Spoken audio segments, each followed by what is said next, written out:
اللهم صل على محمد النبي الأمي وعلى آله وأصحابه أجمعين. الحمد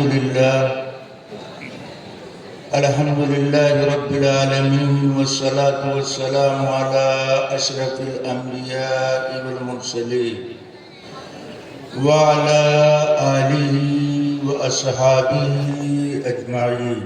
أما بعد، أعوذ بالله من الشيطان الرجيم. بسم الله الرحمن الرحيم. لقد كان لكم في رسول الله أسوة حسنة.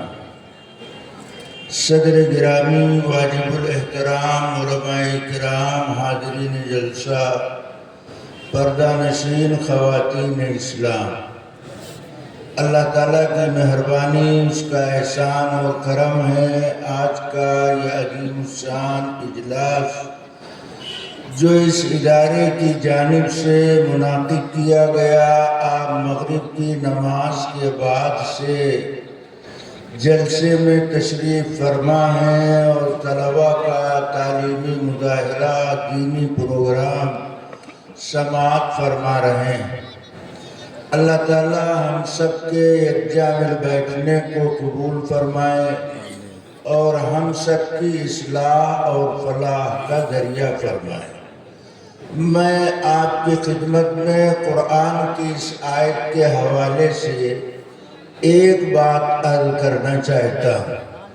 شرط یہ ہے کہ آپ پوری توجہ اور دھیان کے ساتھ ہماری بات سماعت فرمائیں کہ میں کہنا کیا چاہتا ہوں.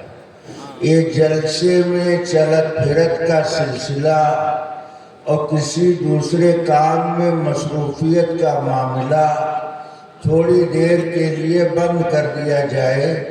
جو جہاں ہے وہیں کام روک دیا جائے، بعد میں اس کی تکمیل ہو جائے گی. اس سے ذہنی طور پر انتشار ہوتا ہے. لہذا تھوڑی دیر کے لیے آپ بالکل یکسو ہو کر ہماری بات سماعت فرمائیں. میں کہنا کیا چاہتا ہوں، آج ہم دین کی بہت ساری باتیں سنتے ہیں، لیکن جب عمل کرنے کا موقع آتا ہے تو ہم ایک ضدی عورت کا کردار ادا کرتے ہیں. ضدی عورت کا مطلب آپ سمجھتے ہیں؟ ایک صاحب کی بیوی بہت ضدی تھی. شوہر جو کہتا تھا اس کے خلاف کرتی تھی. شوہر کہتا روٹی پکاؤ تو وہ چاول پکاتی تھی. شوہر کہتا سالن پکاؤ تو وہ سبزی پکاتی تھی. شوہر کہتا اس گھر نہ جاؤ تو اس گھر ضرور جاتی تھی. ستم بالائے ستم. ایک دوسری عادت اس عورت میں یہ تھی کہ دوپہر کا کھانا پکانے کے بعد روزانہ بلا ناغہ وہ اپنے میکے جایا کرتی. کیوں؟ اس لیے کہ ندی کے اس پار اس کی سسرال اور ندی کے اس پار اس کا میکہ. یہ غریب شوہر ایسی ضدی ہٹی شیطان کی چچہری بہن کے ساتھ بردل ناخواستہ گزر بسر کر رہا تھا. شدہ برسات کا موسم آیا، سخت بارش ہوئی، ندی نالے پانی سے شرابو، سارا علاقہ جل تھل، تا حد نظر پانی ہی پانی. اب شوہر سوچنے لگا اس بھری برسات میں اگر دریا پار کر کے یہ میکہ گئی تو دریا میں ڈوب کر مر جائے گی. اس کو دریا میں ڈوبنے سے کیسے بچایا جائے؟ اگر میں منع کرتا ہوں تو ضد کی وجہ سے جائے گی، اگر نہیں منع کرتا ہوں تو عادت کی وجہ سے جائے گی. جب جانا طے ہے تو ڈوب جانا بھی طے. شوہر نے بہت غور کیا تو ایک بات اس کی سمجھ میں آئی کہ جو میں کہتا ہوں یہ اس کے خلاف کرتی. لہذا بیوی کے پاس آ کر کے بولا بھینس لے کر نہ جانا. تو اس نے نہلے پہ دہلا جواب دیا میں جاؤں گی بھینس لے کر جاؤں۔ تو شوہر دل ہی دل میں خوش ہونے لگا کہ کمبخت ڈوبنے سے بچ جائے۔ اس نے بھینس کو لیا، پہلے دریا میں بھینس کو اتارا، پھر بھینس کی دم کے سہارے دھیرے دھیرے دریا پار کرنا شروع کیا۔ جب بیگم کا دریائی سفر شروع ہوا تو شوہر نامراد بے اختیار ہو کر دریا کے کنارے کھڑے ہو کر بیگم کی دریائی سفر مشاہدہ کر رہے ہیں۔ جب شوہر نے دیکھا کہ بھینس کی دم کے سہارے یہ بیچ دریا میں پہنچی، اب دریا کی لہروں نے للکارا، دریا کے تھپیڑوں نے دبوچا، تو اس بار سے بولا بھینس کی دم کو نہ چھوڑنا۔ شوہر کا اتنا کہنا تھا کہ اس ضدی عورت نے بھری ندی میں جواب دیا، یہ رہی تیری بھینس اور یہ رہی اس کی دم۔ اس نے بھینس کی دم کو چھوڑ دیا۔ 3 غوطہ کھانے کے بعد مرے ہوئے مینڈک کی طرح پانی کے اوپر۔ اب شوہر نے دیکھا کہ بیوی تو مر گئی، کم سے کم بیوی کی مردہ لاش ہاتھ آ جائے۔ تو شوہر دریا کے کنارے روتا ہوا جا رہا۔ سامنے سے چند نوجوان آ رہے تھے، انہوں نے چچا کو روتا دیکھ کر روک کر پوچھا کیا بات ہے؟ تو چچا نے کہا میری بیوی دریا میں ڈوب کر مر گئی، میں اس کی مردہ لاش لینے جا رہا۔ تو نوجوانوں نے کہا چچا آپ کا بھیجا چل بسا، یہ دریا پچھم سے پورب کی طرف بہ رہا اور آپ لاش لینے کے لیے پورب سے الٹے پچھم کی طرف جا رہے ہیں۔ تو چچا نے کہا تم سمجھتے نہیں، میری بیوی بہت ضدی تھی، جو میں کہتا تھا اس کے خلاف کرتی تھی، لہذا مرنے کے بعد اس کی لاش پورب نہیں جائے گی بلکہ الٹے پچھم کی طرف جائے گی۔ ان نوجوانوں نے کہا چچا اس بات کا پتہ چل گیا کہ ضدی عورت کے ساتھ رہتے رہتے تم بھی ضدی ہو چکے ہو، تو میں آپ لوگوں کو تو ضدی نہیں سمجھتا ہوں، مگر ہاں کچھ لوگوں کو تو میں ضدی ضرور سمجھتا ہوں، جو صحیح بات معلوم ہو جانے کے بعد اور حق کے واضح ہو جانے کے بعد پھر بھی وہ باطل غلط چیزوں پر ٹکے رہتے ہیں، جمے رہتے ہیں۔ غلط بات پر جمنے کی 2 وجہ، یا تو جہالت کی وجہ سے غلط بات پر آدمی جمتا ہے، یا ضد اور ہٹ کی وجہ سے غلط بات پر آدمی ٹکتا ہے۔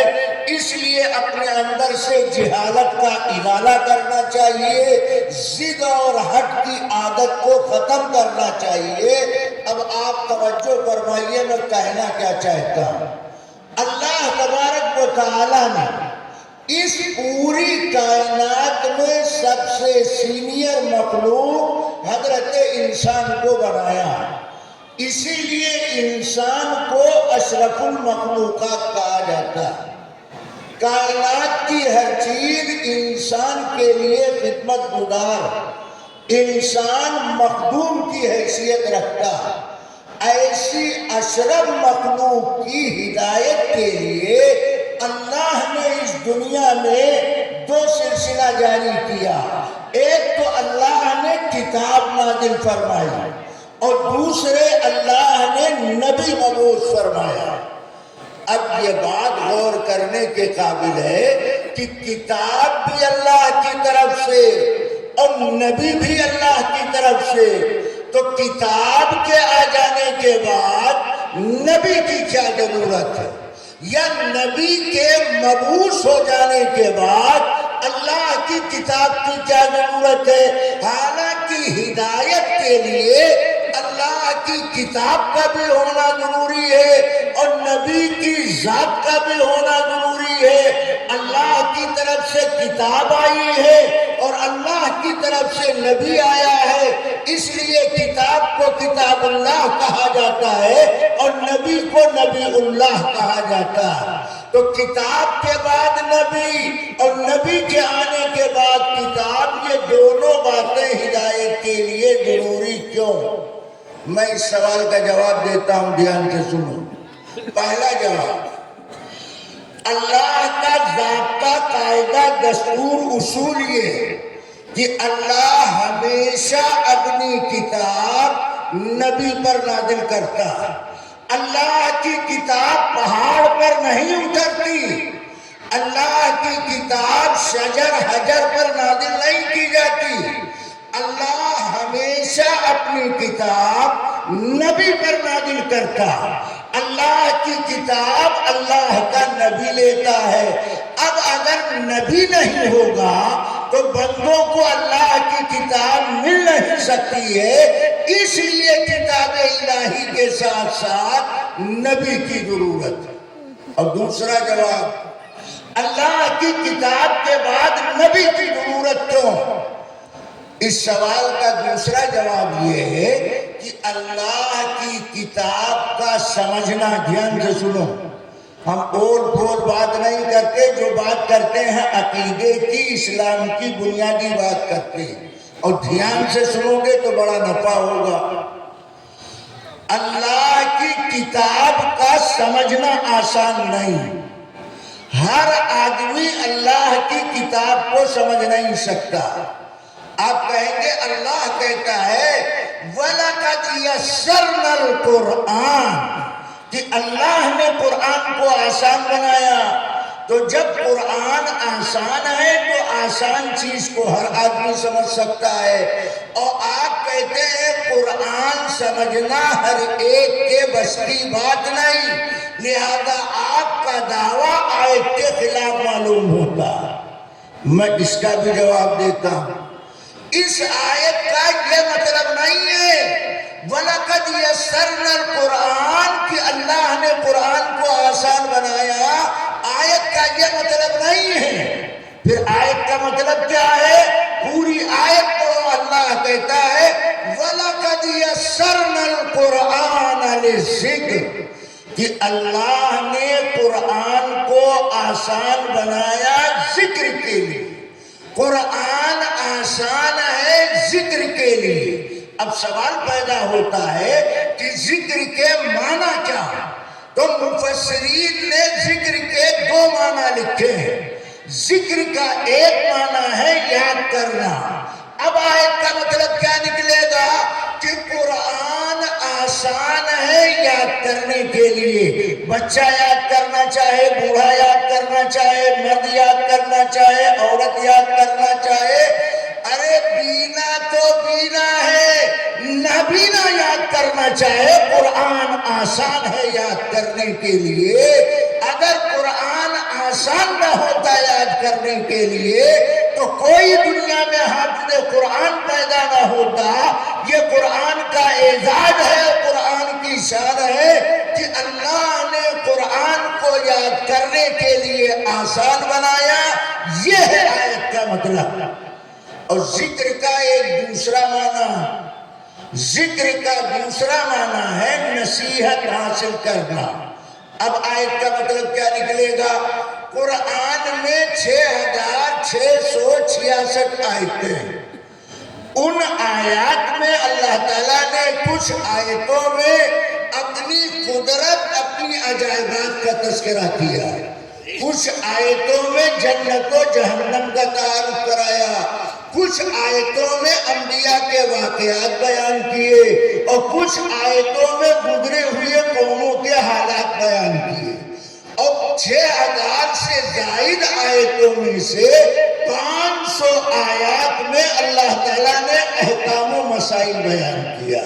قرآن کی 500 آیتوں میں احکامات و مسائل بیان کیے گئے، تو واقعات کا سمجھنا آسان ہے، حالات سے عبرت حاصل کرنا آسان ہے، لیکن احکامات پر عمل کرنا آسان نہیں ہے۔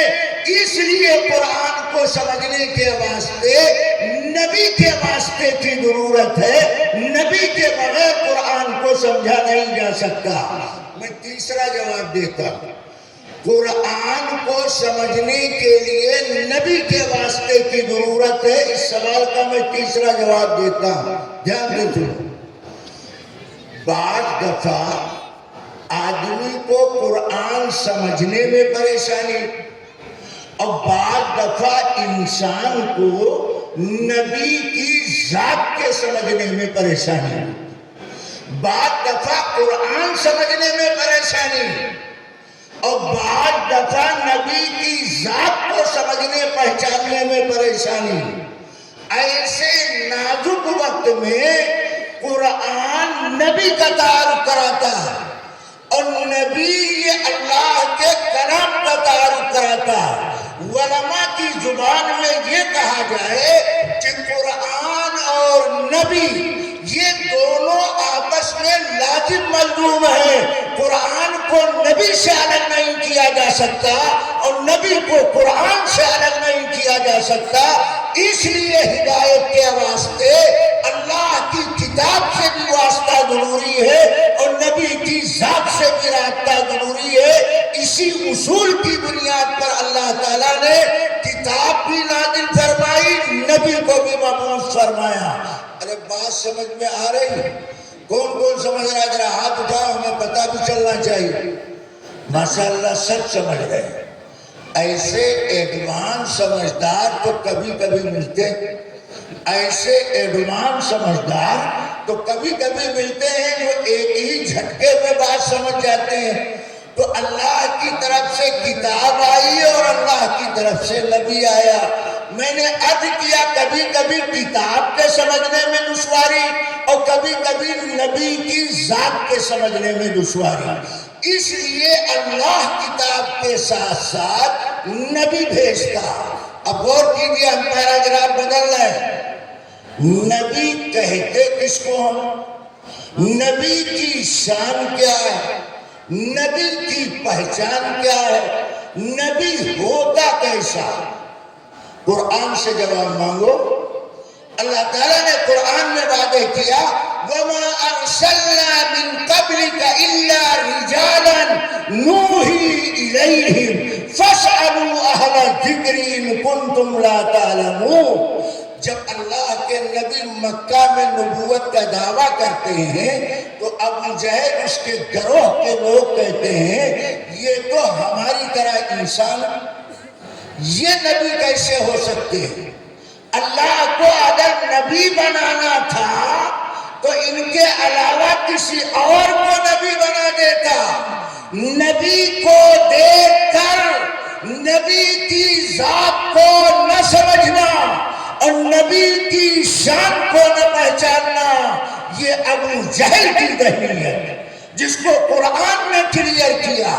اللہ نے ان کے سوال کا جواب دیا وَمَا أَرْسَلْنَا مِن قَبْلِكَ إِلَّا رِجَالًا نُوحِي إِلَيْهِمْ، نہیں بھیجا ہم نے آپ سے پہلے مگر مرد کو نبی بنا کر۔ معلوم ہوا نبی کے لیے شرائط کیا؟ ہم علم کلام کی بات آسان کر کے آپ کو بتا رہے ہیں، 50 صفحہ جب پڑھ جاؤ گے تو کہیں اس بات کی ہوا آپ کو لگے گی جو بات میں اکٹھا آپ کو بتا رہا ہوں۔ نبی کے لیے انسان ہونا ضروری، نبوت کے شرائط میں سے پہلی شرط نبی کا انسان ہونا ضروری۔ اب آپ کے ذہن میں سوال پیدا ہوگا فرشتہ نبی کیوں نہیں ہو سکتا؟ تو جواب یہ ہے اگر فرشتے کو نبی بنا دیا جاتا تو فرشتہ روزہ رکھنے کا طریقہ تو بتا دیتا، کیوں فرشتے کھاتے پیتے نہیں؟ لیکن افطار کرنے کا طریقہ فرشتہ کیسے بتاتا جب فرشتہ کھاتا نہیں؟ تو انسانی ضرورت پوری نہیں ہوتی، اس لیے اللہ نے فرشتے کو نبی نہیں بنایا۔ فرشتہ اگر نبی بن کر آتا تو فرشتوں میں توالد و تناسل کا سلسلہ نہیں ہے، ان کے یہاں بیوی بچوں کا جھگڑا نہیں ہے، لہذا ازواج سے متعلق تعلیمات کا پتہ فرشتہ نبی بن کر آتا امت کو چل نہیں سکتا تھا۔ اس لیے انسان کی بنیادی ضرورت سمجھنے والا انسان کو اللہ نے نبی بنایا۔ حضرت آدم علیہ السلام پہلے پیغمبر ہیں، اور آدم کس سے پیدا ہوئے ہیں؟ آدم خاکی مخلوق کہلاتے ہیں۔ قرآن کہتا ہے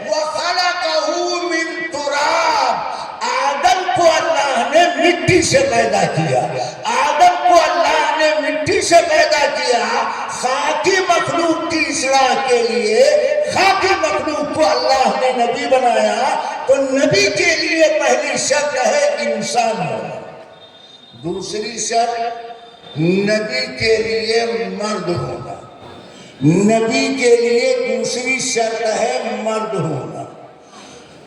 جب لفظ انسان بولا جاتا ہے تو لفظ انسان کا استعمال مرد کے لیے بھی کیا جاتا ہے، عورت کے لیے بھی کیا جاتا ہے۔ مرد کو بھی انسان کہتے ہیں، عورت کو بھی انسان کہتے ہیں، مگر نبی کے لیے مرد ہونا شرط قرار دیا۔ معلوم یہ ہوا کسی عورت کو نبوت کا مقام نہیں دیا گیا۔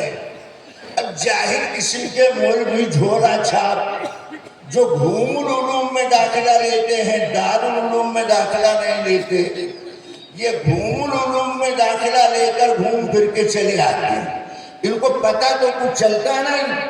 اب یہ آنے کے بعد بولتے ہیں حضرت حوا علیہ السلام، حضرت مریم علیہ السلام۔ ہم پوچھنا چاہتے ہیں جب کسی عورت کو نبوت کا مقام نہیں دیا گیا تو علیہ السلام کا لقب یہ انبیاء کے لیے استعمال کیا جاتا ہے، تو جو لقب نبی کے لیے استعمال کیا جاتا ہو غیر نبی کے لیے اس کا استعمال کیسے صحیح ہو سکتا ہے؟ جب کسی عورت کو نبیہ نہیں بنایا گیا تو حضرت مریم کو علیہ السلام بولنا، حضرت حوا کو علیہ السلام بولنا، یہ کیسے صحیح ہو سکتا ہے؟ علیہ السلام کا لقب یہ نبی کے لیے استعمال کیا جاتا، غیر نبی کے لیے اس کا استعمال صحیح نہیں۔ اور یہ ایسا جواب ہے کہ آگے آپ بھی ہماری بات کی تائید کریں گے۔ غیر حاجی کو حاجی بولنا غلط، غیر حافظ کو حافظ کہنا غلط، بے نمازی کو نمازی کہنا غلط۔ تو ایسے جس کو نبوت نہ ملی ہو اس کے لیے نبی کا لقب استعمال کرنا کیسے صحیح ہو سکتا ہے؟ جب کسی عورت کو نبوت کا مقام نہیں دیا گیا تو حوا کے لیے علیہ السلام اور مریم کے لیے علیہ السلام کے جملے کا استعمال کیسے صحیح ہو سکتا ہے؟ زیادہ سے زیادہ ان کے نام کے ساتھ رضی اللہ تعالی عنہ کا جملہ استعمال کرنا چاہیے، علیہ السلام کا لقب استعمال نہیں کرنا چاہیے، اس لیے کہ نبی کے لیے انسان ہونا بھی ضروری ہے اور نبی کے واسطے مرد ہونا بھی ضروری ہے۔ اب تیسرا سوال، آپ کے ذہن میں اگر سوال نہ آیا ہے تو میں سوال بھی بتاتا ہوں، جواب بھی بتاتا ہوں۔ عورت کو نبوت کیوں نہیں دی گئی؟ جب عورت کو بھی انسان کہا جاتا ہے، وہ بھی اشرف مخلوق ہے، تو عورت کو نبوت کیوں نہیں دی گئی؟ کسی عورت کو نبیہ کیوں نہیں بنایا گیا؟ آدم سے لے کر کے آخری پیغمبر تک جتنے نبی آئے، ہر نبی مردوں کی جماعت سے تعلق رکھتا ہے، کسی عورت کو نبوت کا مقام کیوں نہیں دیا گیا جبکہ عورت کو بھی انسان کہا جاتا ہے؟ سوال سمجھ میں آئے؟ اب جواب سمجھو۔ ہم جواب بھی بتائے دیتے ہیں کہ عورت کو نبوت کیوں نہیں دی جبکہ عورت بھی اس کو بھی انسان کہا جاتا ہے۔ اللہ تعالیٰ نے دھیان سے سن، اللہ تعالیٰ نے نبی کی ذات کو امت کے لیے نمونہ بنایا۔ آیت میں اللہ کیا کہہ رہے ہیں؟ لَقَدْ كَانَ لَكُمْ فِي رَسُولِ اللَّهِ أُسْوَةٌ حَسَنَةٌ، کہ رسول کی زندگی میں تمہارے لیے بہترین نمونہ۔ معلوم کیا ہوا؟ نبی کی ذات امت کے لیے نمونہ۔ نبی کی ذات میں اللہ تعالیٰ نے لاجواب کمال پیدا کیا، نبی کی ذات میں اللہ تعالیٰ نے بے مثال کمال پیدا کیا۔ میں 2-3 مثالیں دیتا ہوں، دھیان سے سنو۔ دنیا کا بڑا سے بڑا ولی، کتب، ابدال، شب بیدار، تہجد گزار، دنیا کا بڑا سے بڑا ولی کتب ابدال شب بیدار تہجد گزار حتیٰ کی صحابی نبی کی بیوی ازواج مطہرات، ان میں سے کوئی وضو کر کے سو جائے تو سونے کی وجہ سے اس کا وضو ٹوٹ جائے. وضو کر کے ان میں سے کوئی سو جائے تو سونے کی وجہ سے اس کا وضو ٹوٹ جائے گا. کیوں؟ فقہاء نے نیند کو ناقض وضو مانا ہے. سونے سے وضو ٹوٹ جاتا ہے. علت کیا ہے؟ سونے سے وضو کیوں ٹوٹتا؟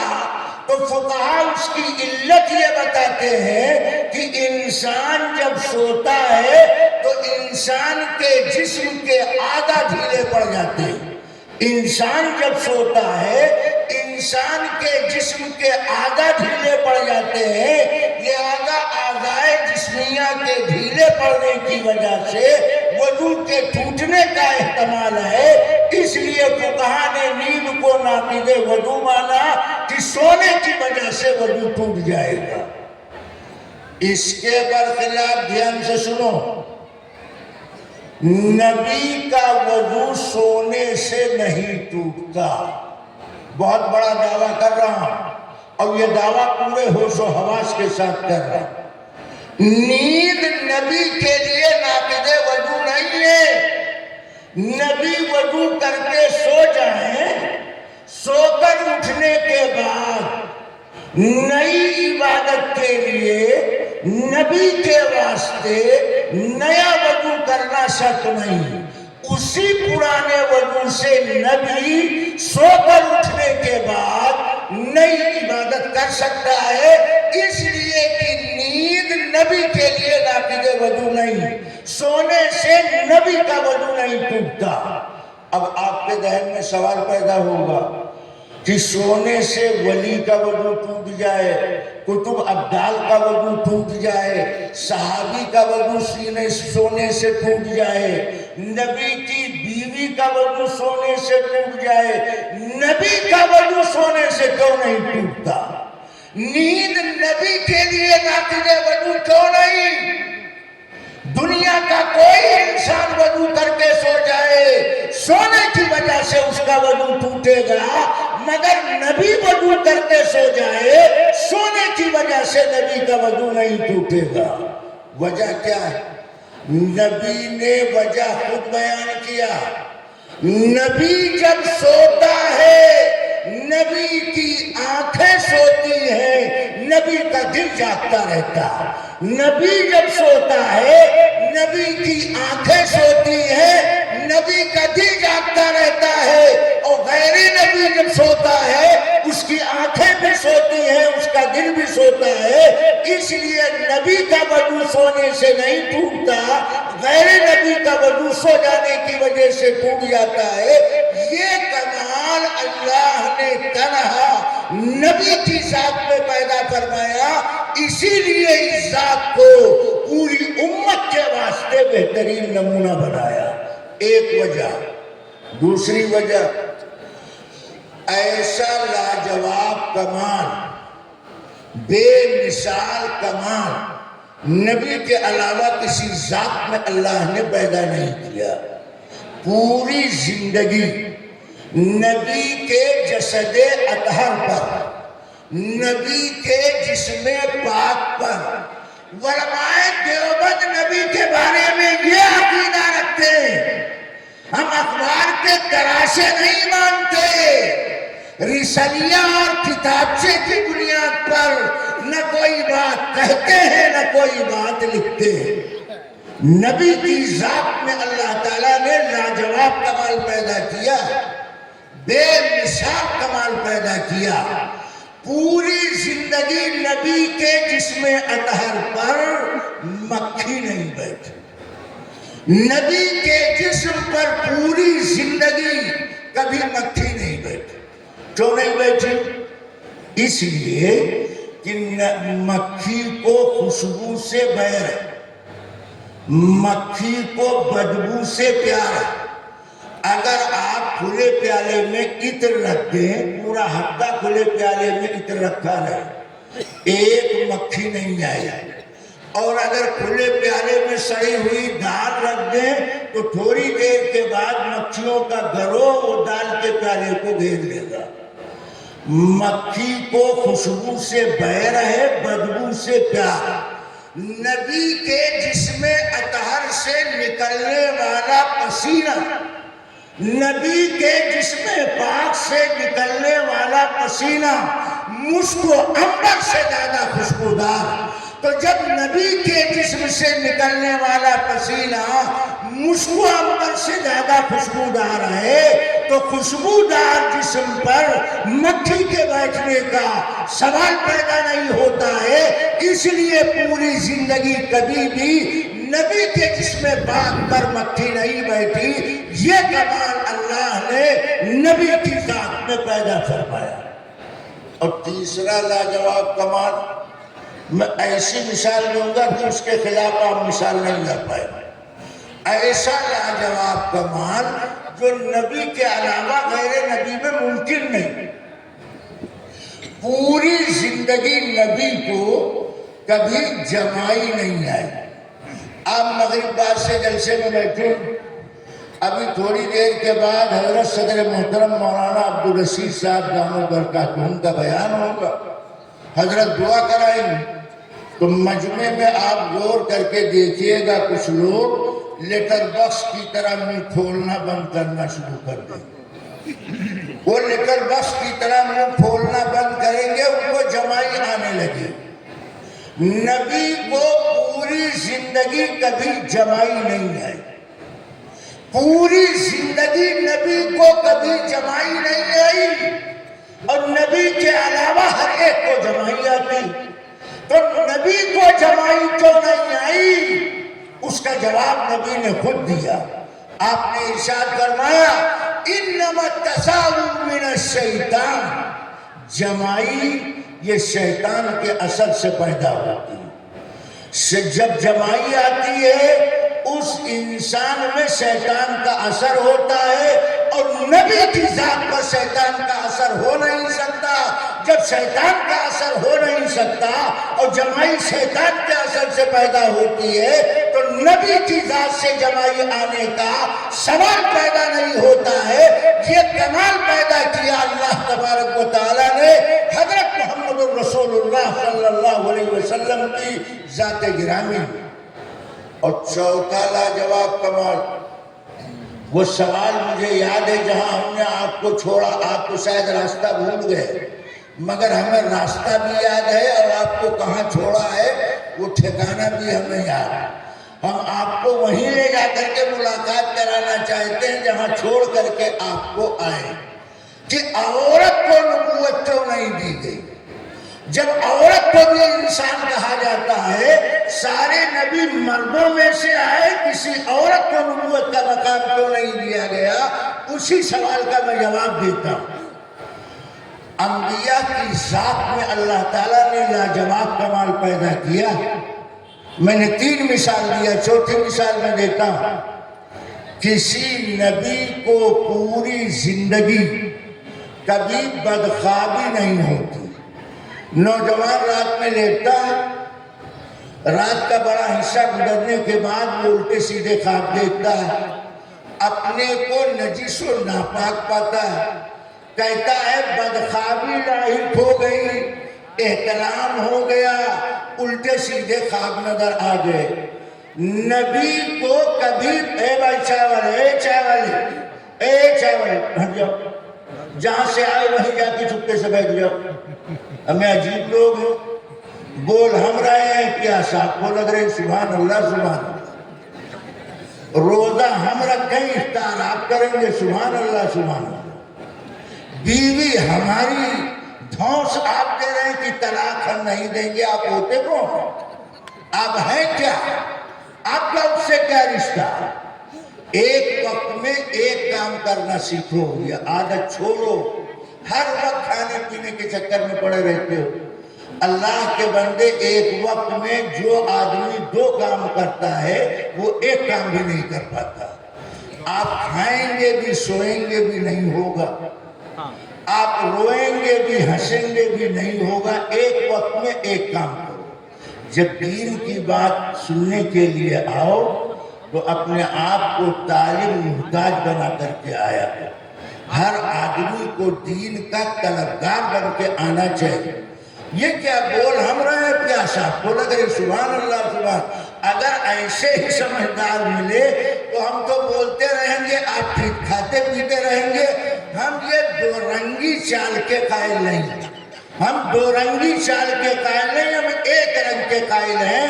لہذا کوئی بتا نہیں سکتا کہ ملک میں کہیں بھی ہم بیان کر رہے ہوں, ہمارے بیان کے دوران چائے شربت اس کا سوال پیدا نہیں ہوتا. قطعاً ہم اس چیز کو برداشت نہیں کرتے. میں عرض کر رہا تھا اللہ نے نبی کی ذات میں لاجواب کمال پیدا کیا. کسی نبی کو پوری زندگی کبھی بدخوابی نہیں. کیوں؟ اس لیے دھیان سے سنو اگلی بات. نبی کی پاکی بھی اختیاری ہے اور نبی کی ناپاکی بھی اختیاری ہے. نبی کی پاکی بھی اختیاری ہے, نبی کی ناپاکی بھی اختیاری. اس کو میں آسان جملہ کر کے بولتا ہوں. نبی اپنے اختیار سے ناپاک ہوتا, اپنے اختیار سے بیوی بچوں سے ملاقات کرتا ہے, پاک ہو جاتا. اور بدخوابی یہ غیر اختیاری ناپاکی کہلاتا ہے, اور نبی کی ذات پاک ہوتی. اس لیے کبھی بھی کسی نبی کی بیوی نے بدکاری نہیں کیا. کیا کہا؟ ما بغت امرأۃ نبی قط. کسی بھی نبی کی بیوی نے بد اخلاقی کا مظاہرہ نہیں کیا, اس لیے کہ نبی کی ذات پاک, نبی کا بستر پاک, نبی سے منسوب بیوی وہ پاک ہوگی. اور ہماری اس دعوے کی دلیل قرآن بیان کرتا ہے. حضرت عائشہ صدیقۃ الکبریٰ پر جب مدینہ کے یہودیوں نے الزام لگایا تو سورہ نور میں اللہ تعالیٰ نے للکار کر کے کہا, ایمان والو تمہیں کیا ہو گیا؟ جب یہ خبر تمہارے پاس آئی تھی تمہیں بلا روک ٹوک کہنا چاہیے سبحانک ھذا بہتان عظیم. یہ بہت بڑا بہتان ہے, بہت بڑا الزام ہے. نبی کی ذات پاک ہو, نبی کا بستر ناپاک ہو, نبی کی ذات پاک ہو, نبی کی بیوی ناپاک ہو نہیں سکتا ہے. نبی کی پاکی بھی اختیاری ہے اور نبی کی ناپاکی بھی اختیاری ہے. اب اگر عورت کو نبوت دی جائے, اب اگر عورت کو نبیہ بنا دیا جائے تو عورت مہینے میں کچھ دن بے اختیار ناپاک ہوتی. عورت نہ بھی چاہے تب بھی وہ ناپاک ہو جائے گی. اب اگر اس کو نبوت دے دی جاتی, اب اس کے ناپاکی کے دن شروع, اور فرشتہ پیغام لے کر کے دروازے پر پہنچا, وہ نبیہ سے اندر آنے کی اجازت مانگتا, اور نبیہ فرشتے سے کہتے الٹے پاؤں واپس جاؤ. تو نبی بنانے کا جو مقصود و مطلوب ہے وہ سب فوت ہو جاتا. اس لیے اللہ نے ہمیشہ نبی انسان کو بنایا, انسانوں میں سے مرد کو بنایا. اور نبی کے لیے تیسری شرط ہے نبی کا معصوم ہونا, گناہوں سے پاک صاف ہونا. نبی نبوت سے پہلے اور نبوت کے بعد معصوم رہتا ہے, گناہوں سے پاک صاف رہتا ہے. ہم نبی کے علاوہ صحابہ کو, ازواج مطہرات کو, اہل بیت کو, خلفائے راشدین کو, عشرہ مبشرہ کو, بدری اور مہدی صحابہ کو ہم معصوم نہیں مانتے. ہم عصمت کو نبوت کے لیے لازم سمجھتے ہیں. نبی کی ذات سے عصمت کی چادر کو الگ نہیں کیا جا سکتا. نبی کی ذات سے عصمت کی چادر کو الگ نہیں کیا جا سکتا. جیسے لیموں سے تلسی کو نکالا نہیں جا سکتا, برف سے ٹھنڈک کو نکالا نہیں جا سکتا, کریلے سے کڑواہٹ کو نکالا نہیں جا سکتا, دودھ سے سفیدی کو نکالا نہیں جا سکتا، اسی طرح نبی کی ذات سے عصمت کو الگ نہیں کیا جا سکتا ہے۔ جس طرح ہم آپ کو خاتم النبیین مانتے ہیں، اسی طرح ہم محمد الرسول اللہ صلی اللہ علیہ وسلم کو خاتم المعصومین مانتے ہیں۔ یہ نبوت کے شرائط۔ اتنی بات سمجھ میں آئی؟ اب ہم آیت کی تشریح کرتے ہیں۔ ٹائم تو ہم سے تیز چل رہا ہے، اس لیے درمیان کی بات کو حذف کر کے ہم آیت کا خلاصہ ذکر کرتے ہیں، دھیان سے سنو۔ اللہ تعالیٰ نے فرمایا لَقَدْ كَانَ لَكُمْ فِي رَسُولِ اللَّهِ أُسْوَةٌ حَسَنَةٌ، کہ رسول کی زندگی میں تمہارے واسطے بہترین نمونہ۔ یہ آیت آپ نے بہت سارے مولویوں سے سنی ہو، سیرت کے جلسے میں یہ آیت پڑھ پڑھ کے مولوی بیان کو بہت کرتے ہیں، مگر آگے جو میں کہنے جا رہا ہوں یہ کم مولویوں نے آپ کو بتایا ہوگا یا کم مولویوں سے آپ نے سنا ہوگا جو بات میں کہہ رہا ہوں۔ اللہ تعالیٰ کہہ رہا ہے رسول کی زندگی میں تمہارے واسطے بہترین نمونہ۔ تو اب سوال پیدا ہوتا ہے کہ رسول کی کل زندگی 63 سال، نبوت کی زندگی 23 سال، تو نبی کی کل زندگی امت کے لیے نمونہ یا نبی کی کچھ زندگی امت کے لیے نمونہ؟ دعویٰ سنو، دلیل سنو۔ ہم کہتے ہیں نبی کی کل زندگی امت کے لیے نمونہ نہیں ہے، اس لیے کہ نبی کی کل زندگی نبی کے لیے، نبی کی شان بلند ہے، نبی کا مقام بلند ہے، نبی کا درجہ اعلیٰ اور نرالا ہے، لہذا کل زندگی نبی کے لیے۔ نبی جیسے نماز پڑھتے تھے کوئی نماز پڑھ سکتا؟ نہیں پڑھ سکتا۔ نبی جیسے سجدہ کرتے تھے ویسے کوئی سجدہ کر، نبی جیسا کوئی ایمان لا سکتا؟ نہیں لا سکتا۔ تو کل زندگی نبی کی نبی کے واسطے، اور نبی کی کل زندگی میں سے کچھ زندگی یہ امت کے لیے نمونہ۔ اب آپ چوکیں گے مولوی صاحب کے بال کی کھال نکال رہے ہیں۔ ارے میاں ہم کھال سے بھی بال نکالتے ہیں، ہم کھال سے بھی بال نکالتے۔ نبی کی کل زندگی نبی کے لیے، اور نبی کی کل زندگی میں سے کچھ زندگی نمونہ امت کی۔ کل زندگی نمونہ کیوں نہیں؟ میں مثال دیتا ہوں۔ نبی نے معراج کا سفر فرمایا، تو کیا وہ نمونہ آپ کے لیے ہے یا صرف نبی کے لیے؟ نبی کے لیے۔ اللہ کے نبی نے اپنی انگلی سے چاند کی جانب اشارہ کیا، اور نبی کے انگشت مبارک کے اشارے سے چاند کے 2 ٹکڑے ہو گئے۔ تو نمونہ تو نبی کی زندگی میں موجود ہے، مگر یہ نمونہ نبی کے لیے ہے یا امتی کے لیے؟ آپ کہیں گے یہ نمونہ نبی کے لیے۔ چاند کا 2 ٹکڑے ہونا اور پیالے سے پانی کا ابلتے رہنا، اور نبی جب تک ہاتھ نہ اٹھائے پیالے سے پانی کا نہ رکنا، یہ نمونہ تو صرف نبی کے لیے ہے، امتی کے لیے نہیں۔ نبی نے کل 1 انگلی چاند کو دکھایا، چاند کے 2 ٹکڑے ہو گئے۔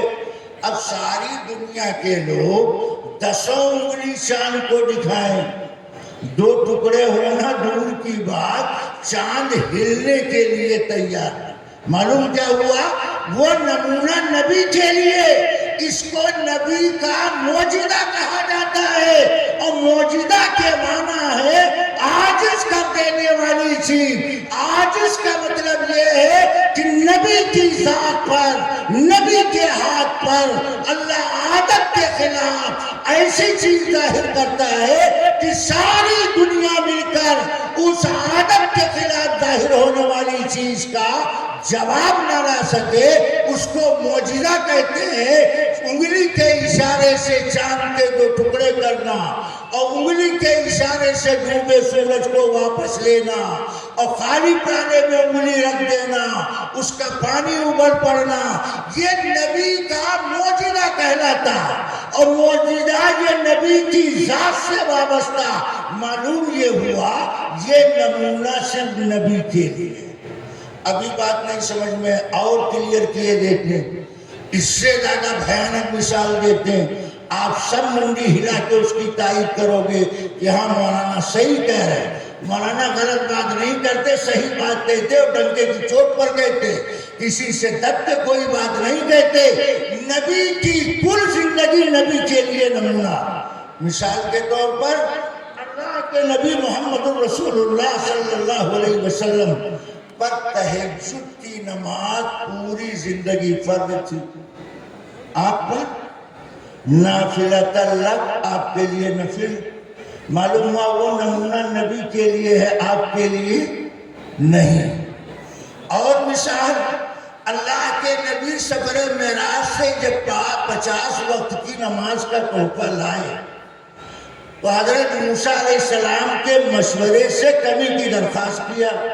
موسیٰ علیہ السلام نے کیا کہا؟ اللہ کے محبوب, آپ کی امت کمزور ہے, 50 وقت کی نماز ادا نہیں کر پائی. نبی کے لیے تو 500 وقت کوئی حیثیت نہیں رکھتا.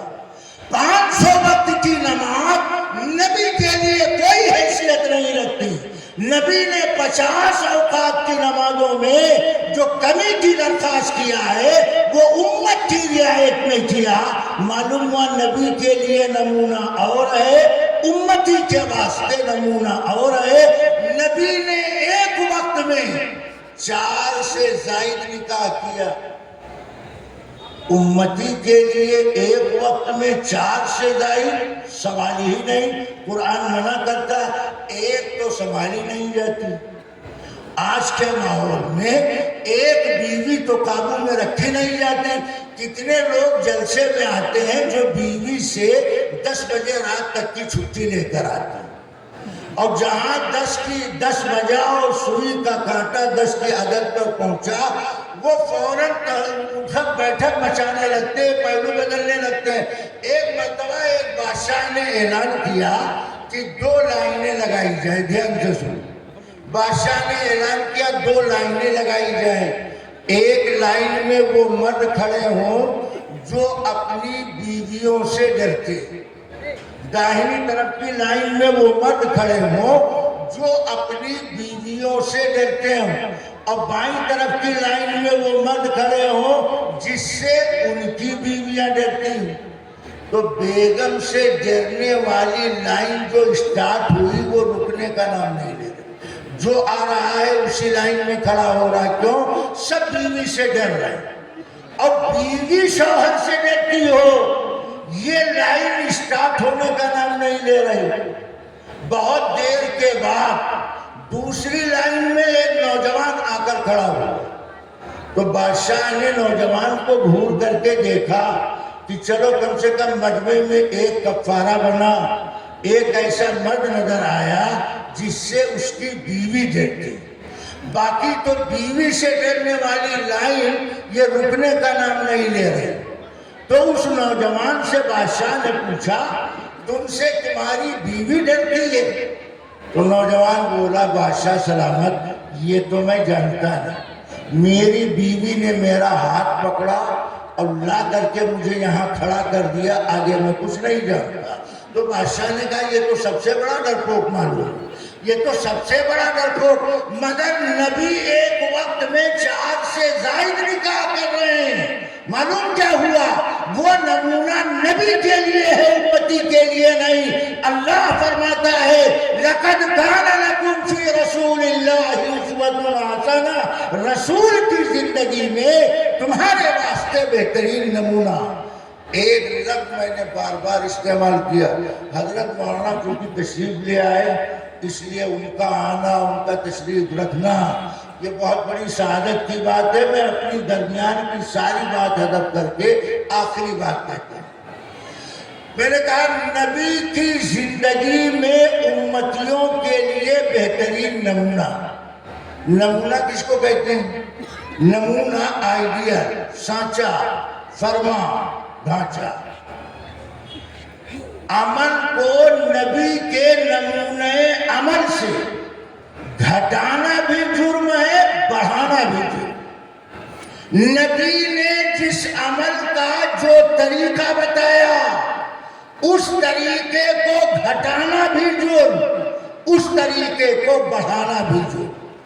یہ ہے نمونے کا مطلب، جیسا کیا ویسا کرو، جیسا دیا ویسا دو، یہ ہے نبی کی زندگی کو نمونہ ماننا۔ گھٹانا بھی عیب، بڑھانا بھی عیب۔ اس کو میں مثال کے ذریعے سمجھاتا ہوں۔ مثلا آپ کا پاؤں 8 نمبر کا ہے، آپ باٹا کمپنی کی دکان پر پہنچے، آپ نے کہا میرا پاؤں 8 نمبر کا ہے، مجھے باٹا کمپنی کا جوتا چاہیے۔ دکاندار نے جوتے کا ڈبہ نکالا، اس میں سے جوتا نکلا۔ اب آپ نے پاؤں جوتے میں ڈالا تو پاؤں جوتے میں جاتا نہیں اور جوتا پاؤں کو لیتا نہیں۔ ڈبہ باٹا کمپنی کا، آپ جوتا سمجھ کے پاؤں میں جوتا ڈال رہے ہیں، مگر جوتا پاؤں میں آتا نہیں اور پاؤں جوتے کو لیتا نہیں۔ آپ نے جوتا پلٹ کے دیکھا تو پتا چلا پاؤں ہے 8 نمبر کا اور جوتا ہے 7 نمبر کا۔ پاؤں ہے 8 نمبر کا اور جوتا ہے 7 نمبر کا۔ 1 نمبر کم ہو گیا تو جوتا پاؤں میں آتا نہیں اور پاؤں جوتے میں جاتا نہیں۔ آپ نے کہا یہ 7 نمبر کا جوتا ہے، ہمارا پاؤں تو 8 نمبر کا، 8 نمبر کا جوتا لاؤ۔ دکاندار نے دوسرا ڈبہ اتارا، اس میں سے بھی جوتا نکلا۔ اب آپ نے دوسرے جوتے میں پاؤں ڈالا تو پاؤں بلا تکلف جوتے میں داخل ہو گیا۔ اب آپ نے سوچا جوتا پہن کے ٹیسٹ کر لینا چاہیے کہ پاؤں کا پنجہ دبتا تو نہیں، انگلیاں بھیجتی تو نہیں۔ تو ٹیسٹنگ کے لیے جوتا پہن کر دکان میں جب آپ چلے تو جوتا یہاں پاؤں وہاں، یہ کیا ہوا؟ اب آپ نے جوتا پلٹ کے دیکھا تو پتا چلا جوتا 9 نمبر کا ہے اور پاؤں 8 نمبر کا۔ 1 نمبر بڑھ گیا تو پاؤں جوتے میں چلا گیا، مگر پاؤں جوتے کے ساتھ چلتا نہیں اور جوتا پاؤں کو لیتا نہیں۔ اب آپ دکان والے پر گرج برس گئے کہ میں نے کہا پاؤں 8 نمبر کا ہے، کبھی 7 نمبر کا جوتا دکھاتا ہے، کبھی 9 نمبر کا جوتا دکھاتا ہے۔ اگر 8 نمبر کا جوتا تیری دکان میں نہیں تو بتاتا کیوں نہیں؟ اب دکاندار بولا میری دکان میں 8 نمبر کا جوتا نہیں، تو آپ جیسے گئے تھے ویسے ہی واپس آ جاؤ۔ ارے اللہ کے بندے، دنیا میں پاؤں کا جوتا اگر 1 نمبر کم ہو جائے تو جوتا پاؤں میں آتا نہیں، اور 1 نمبر جوتے کا بڑھ جائے تو پاؤں جوتے میں رکتا نہیں۔ اور جنت تم چاہتے ہو، ہم نبی کا طریقہ جہاں چاہیں گھٹا دے اور جہاں چاہیں بڑھا دے، نبی کا طریقہ چھوڑ کر ہم جنت میں جانا چاہتے ہیں۔ جوتے کا نمبر کم ہو جائے، پاؤں کو ننگا رہنا پڑے گا، جوتے کا نمبر بڑھ جائے، پاؤں میں جوتا نہیں آئے گا۔ اگر مسلمان کی زندگی نبی کے نمونے سے آگے بڑھ جائے تو اس کو جنت میں جگہ ملنے والی نہیں۔ نبی کے نمونے سے اس کی زندگی پیچھے رہ جائے، اس کو جنت میں ٹھکانہ ملنے والا نہیں۔ اگر جنت کے طلبگار ہو تو تمہیں یہ جاننا پڑے گا کہ حضرت محمد رسول اللہ صلی اللہ علیہ وسلم کا طریقہ کیا ہے، جس کو شریعت کی اصطلاح میں سنت کہا جاتا۔ ان دینی مدرسوں جس کے جلسے میں آپ آئیں، یہاں اللہ کا کلام پڑھایا جاتا اور حضرت محمد رسول اللہ صلی اللہ علیہ وسلم کا طریقہ، آپ کی سنت سکھائی اور بتائی جاتی ہے۔ اسی لیے یہ مدارس قائم کیے جاتے ہیں۔ میں نے بات شروع کیا تھا کہ اللہ کتاب نازل کرتا ہے، نبی بھیجتا۔ اب آخری کتاب آ گئی، آخری نبی آ گیا، اب قیامت آئے گی، نہ کوئی نئی کتاب اترنے والی، نہ نیا نبی آنے والا۔ اب قیامت آنے والی، اب قیامت کا آنا یقینی ہے، قیامت بالکل قریب ہے۔ اگر ہم اپنے آپ کو جنت کا مصداق و مستحق بنانا چاہتے ہیں تو ہمارے لیے ضروری ہے کہ اللہ کی کتاب سے بھی رشتہ ہمارا مضبوط ہو اور حضرت محمد رسول اللہ صلی اللہ علیہ وسلم کی مقدس ذات سے ہمارا روحانی رشتہ قوی ہونا چاہیے۔ آپ کی سنت کو عملی جامہ پہنانا چاہیے۔ خوشی اور غمی میں ہر موڑ پر ہمیں طریقہ چاہیے حضرت محمد الرسول اللہ صلی اللہ تعالیٰ علیہ وسلم کا ان مدرسوں میں اسی بات کی تعلیم دی جاتی ہے۔ بڑے خوشی کی بات ہے 42 بچے اس مدرسے سے حافظ قرآن بنے۔ مولانا محفوظ الرحمان صاحب نے حضرت مولانا عبدالرشید صاحب دامت برکاتہم کی سرپرستی اور سرکردگی میں اتنا بڑا کارنامہ انجام دیا۔ یہ 42 حافظ قرآن، یہ تو بہت بڑی چیز۔ میاں ان 42 میں سے ایک حافظ قرآن کو ایک پلڑے میں بٹھاؤ، اور جتنے لوگ یہاں بیٹھے ہیں سب کی جائیدادیں منقولہ اور غیر منقولہ، سب کی جائیدادیں منقولہ اور غیر منقولہ دوسرے پلڑے میں رکھی جائے تو حافظ قرآن کا پلڑا جھکا رہے گا، جائیداد کا پلڑا اٹھا رہے گا۔ ایک حافظ قرآن کی قیمت سب کی جائیدادیں منقولہ غیر منقولہ نہیں بن سکتی ہے۔ ایسے 42 حفاظ کرام انہوں نے تیار کیا۔ میں دل کی گہرائی سے مدرسے کی انتظامیہ کمیٹی کو مبارکباد پیش کرتا ہوں۔ ان حفاظ کرام کی خدمت میں گزارش کرتا ہوں کہ اللہ دینا بھی جانتا ہے اور اللہ لینا بھی جانتا ہے۔ اللہ دینا بھی جانتا ہے، اللہ لینا بھی جانتا ہے۔ اللہ کی نعمت کی قدر کرو گے، اللہ دن بدن اضافہ کرے گا۔ ناقدری کرو گے، قرآن کی تلاوت کا اہتمام نہیں کرو گے، قرآن سیکھنے سکھانے کا معمول باقی نہیں رکھو گے، تو جو اللہ دینا جانتا ہے وہ اللہ لینا جانتا ہے۔ اللہ کو کسی کی عبادت کی کوئی ضرورت نہیں، یہ اللہ کا فضل و کرم ہے کہ اللہ نوازتے ہیں۔ اللہ کی نعمت کی قدر کرنی چاہیے۔ اللہ تعالیٰ ان باتوں پر عمل کرنے کی توفیق عطا فرمائے۔ وآخر دعوانا الحمدللہ رب العالمین۔